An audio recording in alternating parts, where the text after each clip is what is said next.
పొద్దున్నే వెంకటేశ్వర స్వామి గుడికెళ్ళినట్టు కలొచ్చింది. వెంకటేశ్వర స్వామి కల్లోకొస్తే ఎవరైనా ఆగుతారా? నేను కూడా ఆగలేదు. అందుకోసమే తొందరగా ఇంట్లో పనులన్నీ ముగించేసి మా ఆయనని పట్టుకొనైతే గుడికెళ్దామనైతే వచ్చేసిన. ఇప్పటికే అర్థమైపోయి ఉంటది ఏ గుడి గురించి చెప్తున్నానో. అవునండి, బిర్లా మందిర్. బిర్లా మందిర్ అంటే నాకు చాలా ఇష్టం. చిన్నప్పటి నుంచి నాకు బిర్లా మందిర్‌తో చాలా మెమరీస్ అయితే ఉన్నాయి.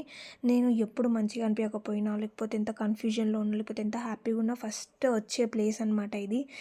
ఇక్కడికొచ్చి స్వామివారి దర్శనం చేసుకొని కొంసేపు కూర్చుంటే చాలా ప్రశాంతంగా అనిపిస్తదనమాట. వెళ్ళేటప్పుడైతే ప్రతిసారి ఒక్కటే అంటా, నా ప్రాబ్లమ్స్ అన్నీ చెప్పేసాను, నువ్వే చూసుకో దేవుడా అని చెప్పేసైతే వెళ్ళిపోతా.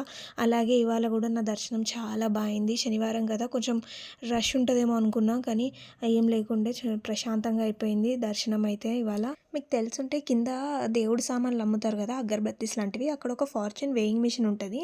అందులో కూడా కాయిన్ ఏస్తే మనకు స్లిప్ వస్తది కదా, అది కూడా తప్పకుండా చూసుకుంటా. దాంట్లో ఏదో ఒక ఫార్చ్యూన్ రాస్తా కదా, దేవుడే నాకు చెప్తున్నాడని చెప్పేసి అనుకునేదాన్ని చిన్నప్పుడు.